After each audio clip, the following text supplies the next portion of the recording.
often as women, we do store a lot of unprocessed experiences of life here, particularly around our expression, creativity, sexuality, and fertility, all things connected to our feminine energy and womanhood.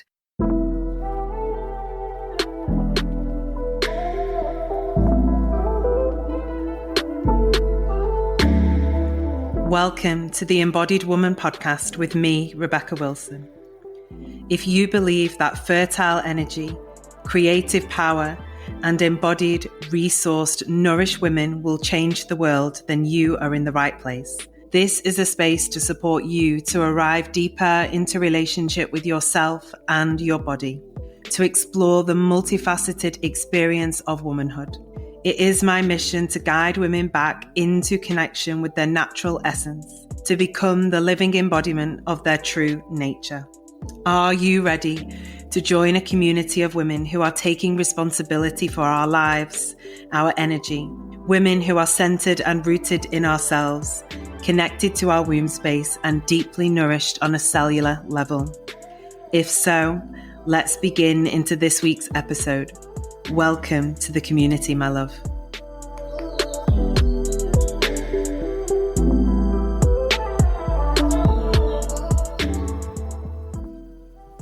Hello, my love, and welcome to another episode of the Embodied Woman podcast. Today, we are diving deep into the intricate tapestry of feminine wellness. In this episode, we're going to be exploring the importance of understanding and nurturing the female detox pathways and how the feminine detox pathways in the body and the menstrual cycle are intricately connected and vital for our overall wellness, well-being, and being embodied and rooted in a state of flow and ease within. So first of all, let's explore the intricate network of female detox pathways in the body. First of all, we'll explore the lymphatic system. So the lymph is often referred to as the body's waste disposal system. It plays a vital role in removing toxins and waste from the tissues of our body. When the lymph is blocked or stagnant, we may feel a sense of stagnant energy or stagnancy in the body. We may experience water retention, puffiness, fluid in the body. We may be emotionally blocked, unable to flow with the emotions of life. We might also experience blockages in other areas of detoxification in the body, such as the digestive system. We might become constipated, and we may also have some backing up in the liver and our menstrual cycle too. And this is because, of course, everything in our body is connected. Nothing exists in isolation. All these pathways are not working on their own. They're working in tandem with one another. And when one becomes blocked, eventually over time, if we do not support the opening of those pathways, we can often find a blocking or stagnancy kind of ripple throughout the whole of the body, or particularly the pathways of detoxification. The lymph loves gentle support and gentle movement, such as walking or rebounding. They really help with the circulation and flow of the body and help the lymph to detox. Also practices like dry brushing, lymphatic massage, which help stimulate lymph flow, and they promote detoxification and also immune support. Sometimes when the lymphatic system is burdened or stagnant, we can have reoccurring infections, a lowered immune system and immune response, and we can also feel a lot in the glandular areas of the body. The next pathway for us to explore is the liver. So the liver is our body's primary detoxification organ. It metabolizes toxins and filters waste from the bloodstream. When the liver is in stagnation, we can often see that in expression in our menstrual cycle, particularly for women that maybe experience PMS, premenstrual symptoms or syndrome. The liver becomes overburdened throughout most of the cycle. And as we arrive into that premenstrual stage, becomes incredibly burdened with the detoxification of estrogen and hormones and the recycling of all of those. And so much so that maybe it isn't able to filter the waste in or metabolize toxins in the way that it needs to in its optimal way. When we experience or see stagnation in the liver, emotionally, we can see here often feelings like anger, resentment, agitation, or emotional expressions, resentment too, of a burdened and stressed out liver. We can support the liver with nutrient-dense foods. It particularly likes fiber as a support to excrete waste, and also with herbs like dandelion root and milk thistle, which aid detoxification and hormonal balance. It's also really important to be hydrating the body and limiting exposure to environmental toxins, which also play a huge role in burdening our liver. This is where I like to opt for natural beauty products, natural skin products, just being mindful of the, toxin load that goes onto my body or into my body, because there's so much which we cannot control in our environment. Even when we have the best intentions to buy food or go to farmers markets, there is so much that is out of our control with the soil depletions and the environmental toxins that we are exposed to. So I like to personally mitigate as much of that as I can by opting for natural shampoo, conditioner, body products, skin creams, and so on, just to help the body to not become really, really overburdened. And then at times opting in for some herbal support, but it is always best to speak to a practitioner or somebody that you're working with before taking on any support via supplements or herbs, because, often that can create a lot of burden and stress in the detox pathways too, particularly if what we're taking from supplements or other remedies are not ideal for where our body is at. And that's why I love, doing the HTMA hair test to get a really good picture, literally, of what is going on in the body on a mineral level and what the body does need to, raise or lower or balance out. And then we can make a really informed decision around what it is that we choose to supplement with or what support we give our body. Another pathway of detoxification, and a very important one, particularly in connection to our womanhood and our feminine health, is our womb and our ovaries.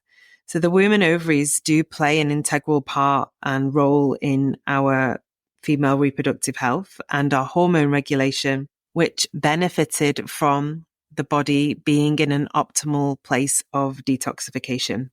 We also go through a process of release, particularly, for women who are in their menstruating years. Each cycle, we have this offloading or release from the body through our blood and our menses. And that stands as its own form of detoxification, if we will. There's a shedding, there's a release, there's a letting go. Sometimes we can experience through different seasons of our lives, particularly when we are enduring stress. We can see stagnation in our menstrual cycle, whether that be dark blood or brown spotting before a flow of red blood comes. There could be a missed cycle, delayed cycles, and that often can reflect to us a sign that there may be some stagnation in other parts of the body, whether it be liver, lymph, digestion, and that we may want to lean on to some support. If we wanted to look at some herbal support, I really love to make myself a tea with raspberry leaf, nettle, red clover. They're really nourishing and supportive for the reproductive organs and also for the liver, and help the body to just naturally rest in that space of ease and flow, which is so essential for us as women and our feminine essence. It's also really supportive within the body to support the pelvis by adopting some practices of movement, embodied movement, slow, gentle rocking or swaying or circling in the hips, the pelvis and the womb space. This supports and promotes circulation and often awakens energy and restores some vitality. It also feels really nourishing and calming and can be a very regulating and soothing movement practice to adopt, particularly if you have more challenging parts of your cycle through, premenstrual and in your menstruation seasons. Moving the pelvis and the body in this kind of really non-linear feminine way also supports our overall kind of vitality, energy, wellness, and can support us with releasing any stuck or stagnant energy and emotion that may be stored in the pelvis, hips, womb space, and roots. Often as women, we do store a lot of unprocessed experiences of life here, particularly around our expression, creativity, sexuality, and fertility, all things connected to our feminine energy and womanhood. So as we move the body in this way, we begin to offer an opportunity to free up any stagnancy, any holding on that might be there. We can support our body, particularly the detox pathways and more so the womb and the ovaries and our menstrual cycle, by embracing a journey of connecting to the natural rhythm of our body and our kind of rhythmic seasonal energy, which often requires us to unhook and unravel ourselves from the deeper conditioning from society, particularly the kind of masculine, forward-moving, dominant energy that the world has been living in for some time. And through that unhooking and unraveling, we get to, as women, just soften back into our bodies and explore what really serves us at each different stage of our cycle. What is the rhythm that best serves our physiology? So I thought it would be really nice to just share with you each stage of and each phase of the menstrual cycle. So there's menstruation, follicular phase, ovulation, and luteal phase. The menstruation phase is the phase in the cycle in which we are bleeding, and the first day of our blood is known as day one. And this is a time for us to honor the natural rhythms of our body. We're often in a space of rest, introspection, wanting warm baths, herbal teas, gentle movement, relaxation as our body is shedding and we are beginning a new cycle, and we will be moving into that state of renewal. But first of all, the body wants to just let go of whatever has been, manifest in the womb, whether it be physical, energetic, emotional, or spiritual, through this season, the cycle that has just passed. We then move into our follicular phase. So this is where estrogen begins to rise. Creativity can begin to swell and new beginnings are often born here. The start of an outward expression arrives. This is a really good time to be engaging in life, in activities that feel inspiring and energizing, spending time outdoors. There'll be more energy in the body for movement and motion. Also creative projects, whether it be art or cooking or journaling. And it's also a great time for being in connection and community. We then move into ovulation. So this is the time of peak fertility. And it's really a great time for us to harness all of that energy. We can feel a lot of sensation and sensuality within our bodies. Sometimes we can feel that fertile aliveness in the womb space. We really love at this point in our seasons and our cycle, kind of engaging in connection, community, joyful movement. We may have more energy to explore some sports or activities that often require a greater capacity of energy expenditure. If you're on a path of conception, this is the time to be tracking your fertile window to plan to conceive. It's often a time that we feel more sexual energy and desire, as nature intends it to be this way for it to peak and us first to feel that surge of energy to create life, if that be our conscious choice. From here, we move into our luteal phase, or the premenstrual phase, as it's often known. Here we slowly over time move back into that introspective nature. Progesterone levels begin to rise and the body really wants to be supported, particularly our hormone balance with nourishing foods and stress reducing activities and practices, meditation, gentle movement, yoga, walking in nature. And slowly throughout the time of this phase of the cycle, gradually our desire for mobility and movement will become less and less as we will be moving back into that stage of menstruation again. When we support our bodies as women through each season and each stage of our cycle, we are much more resourced and equipped to deal with the following stage or season that we come into and the following cycle and beyond. When we are not living in honor and connection to our cyclical nature, we can often experience here for a woman's body to be in a state of stagnation or depletion, feeling undernourished or lacking resource. Maybe the pathways of detoxification feel backed up or blocked or overwhelmed and burdened. And this can lead to, a cascade of hormonal imbalances, mineral imbalances, which then, affect our mental, physical, emotional, and spiritual vigor and vitality. It can impact our drive and, lust for life. We may feel emotionally overwhelmed, burdened, unable to be in those kind of more challenging experiences of life. We can feel under-resourced to be equipped to navigate, whether it be motherhood or relationship or your work and your career or your creative pursuits. And it truly is when we are nourishing and resourcing ourselves in each stage and each season of our cycle, the way that we need to be nourished and resourced, that the pathways of our body are open. Our feminine energy is restored and replenished.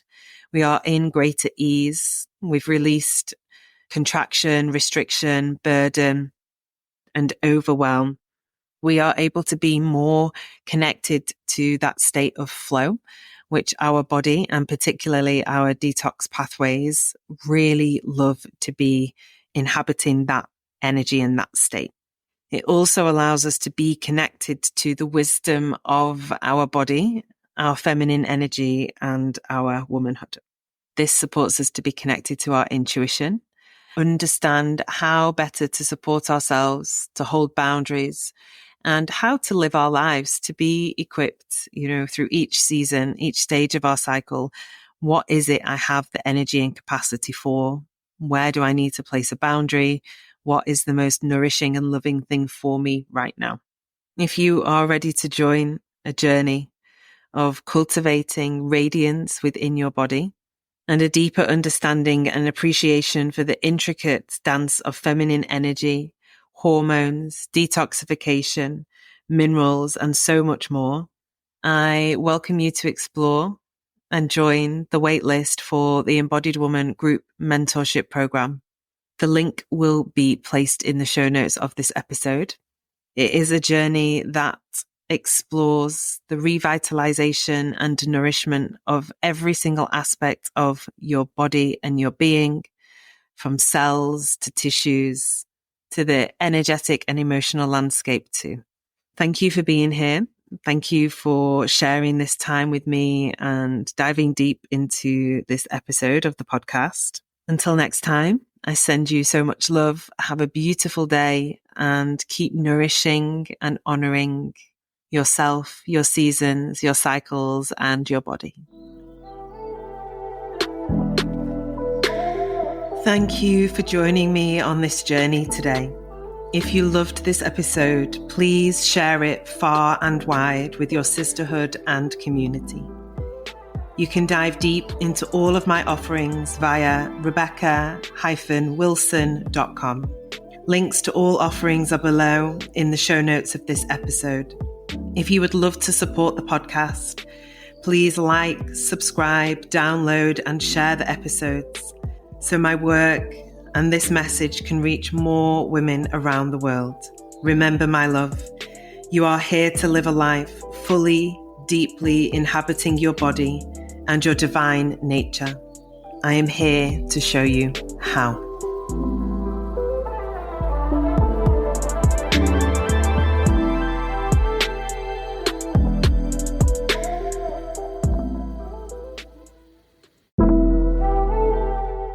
Hey love, I'm just dropping in to share that the doors are open for the waitlist for the next round of Embodied Woman Group Mentorship.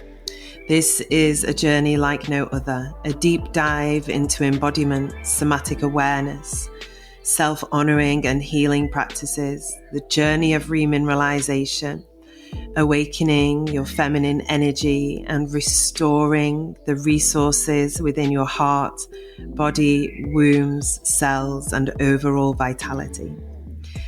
This is my signature program, which launches twice a year. There are limited spaces for the intake. If you're feeling the call, head on down to the show notes in this episode, click the link and join the waitlist where you will receive more information soon. Hope you enjoyed the episode of this podcast. Sending you so much love. Have a beautiful, vital, and nourishing day.